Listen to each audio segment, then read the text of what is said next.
India Australia के match में bread Hogg ने सचिन तेंदुलकर को बोल्ड मारा।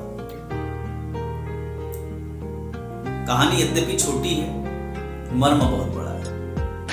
कहानी बहुत छोटी है, मर्म बहुत बड़ा है साथियों, गौर से सुनिएगा। इन 2007 में ब्रेड हॉग ने सचिन तेंदुलकर को बोल्ड मारा। मैच खत्म होने के बाद ब्रेड हॉग बहुत खुश हुआ। नौसिखिया था ब्रेड हॉग, नया अपनी टीम में ज्वाइन हुआ था और सचिन तेंदुलकर का विकेट लेना एक बहुत बड़ा अचीवमेंट था, एक बहुत बड़ी बात थी। सचिन तेंदुलकर का विकेट, बहुत ज्यादा खुश होकर जब वो सचिन तेंदुलकर के रूम में जाते हैं और सचिन तेंदुलकर के रूम में जाके उन्होंने बोला कि सर आज मेरे लाइफ का बहुत बड़ा दिन है, बहुत बड़ा सुनहरा दिन है और मैंने आपको आउट किया है। वो जिस बॉल से सचिन तेंदुलकर को आउट करते हैं, वो बॉल लेकर जाते हैं और बॉल बोले कि सर इसमें आप अपना ऑटोग्राफ दे दीजिए। तो सचिन तेंदुलकर ने बोला कि यस व्हाई नॉट, क्यों नहीं। बट एक लाइन उसने उस बॉल पे लिखा सचिन तेंदुलकर ने, वो लाइन क्या थी साथियों, बड़ी इंटरेस्टिंग मैटर है। उन्होंने ये लिखा कि ये क्षण तेरी जिंदगी में फिर कभी नहीं आएगा, ये क्षण तेरी जिंदगी में फिर कभी नहीं आएगा। एक लाइन के लिखने के बाद कितना कॉन्फिडेंट रहा होगा सचिन तेंदुलकर। एक लाइन लिखने के बाद सचिन तेंदुलकर किसी होटल में जाके बियर नहीं पी रहा होगा सर, सैंडविच नहीं खा रहा होगा, फुल्की नहीं खा रहा होगा, क्या कर रहा होगा, प्रैक्टिस कर रहा होगा। एक लाइन उन्होंने लिख दिया कि ये क्षण तेरी जिंदगी में कभी नहीं आएगा। सर उसकी पूरी इज्जत दांव पे लगी थी, क्या कॉन्फिडेंट रहा होगा। और उस एक लाइन को, ताकि मेरी इज्जत खराब ना हो जाए, इसके लिए कितनी प्रैक्टिस किया होगा, कितनी प्रैक्टिस किया होगा।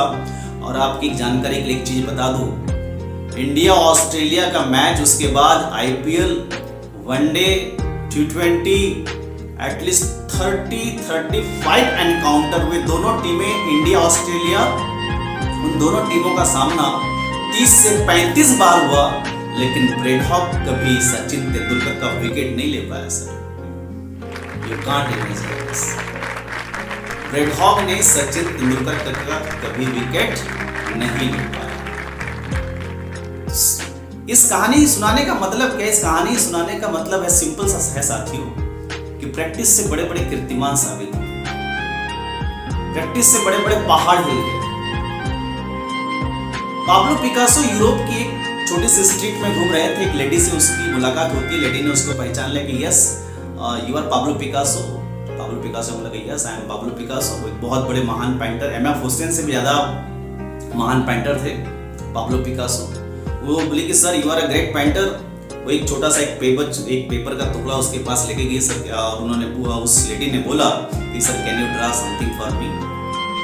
Yes why not. Pablo Picasso ने तुरंत विदिन 30 सेकंड में उस लेडी के लिए एक स्केच ड्रॉ कर दिया और उन्होंने कहा कि yes lady this is for you. It cost 50 lakh rupees. Pablo Picasso ने बोला कि इसकी कीमत 50 लाख रुपए है। Can't imagine this. उस लेडी को यकीन नहीं हुआ। लेडी ने गई पता करी इसकी पेंटिंग की कीमत कितनी है। जब लोगों ने देखा उसकी कीमत, तो उन्होंने बोला कि yes this is ma'am Pablo Picasso painting. बोले कि आप कितना दे सकते हैं? उस लेडी ने कहा कितना दे सकते हैं आप? बोले कि मैडम ये पाब्लो पिकासो की पेंटिंग है, हम इसको आपको 50 लाख रुपीस दे सकते हैं। शी वॉज वेरी शॉक्ड, बहुत ज्यादा शॉक्ड हो चुकी, भागी दौड़ी। उसके बाद वो कहाँ मिलेंगे पाब्लो पिकासो। एक एग्जीबिशन लगा हुआ था, एग्जीबिशन में वो जाती है और पाब्लो पिकासो के सामने खड़ी हो जाती है। सर मैं वही लेडी हूँ जो आपने इस पेंटिंग को मेरे लिए बनाया था। यस ये मेरी पेंटिंग है, मैंने आपके लिए बनाया था।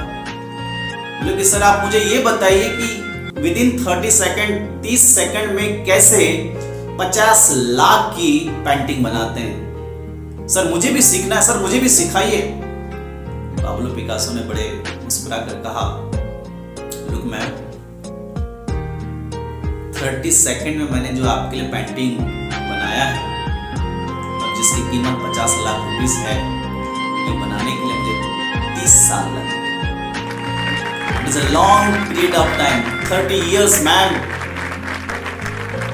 साथियों, ये मैं आपको एक कहानी सुनाने का एक सिंपल सा मैसेज ये है कि प्रैक्टिस से बड़े बड़े पहाड़ हिलते हैं। प्रैक्टिस से असंभव काम भी संभव हो गए। प्रैक्टिस से नए नए कीर्तिमान बना लिए लोगों ने।